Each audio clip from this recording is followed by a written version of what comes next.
अरे रोवेली दुलारी हो बेटी पापा जी के पधारावा। अरे रोवेली दुलारी हो धिया चाचा जी के पधारावा।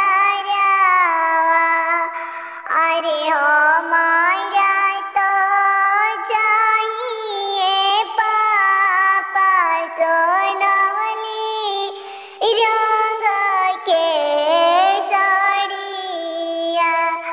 अरे हमारा तो चाहिए बाबा सोनवली रंग के साड़िया।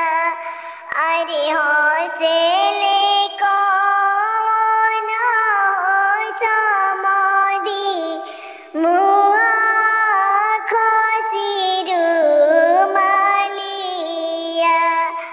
अरे हौसले कौन हो समाधि मुआ खसिरु मालिया।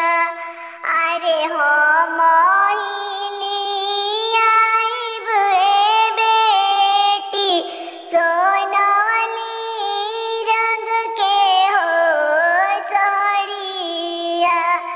अरे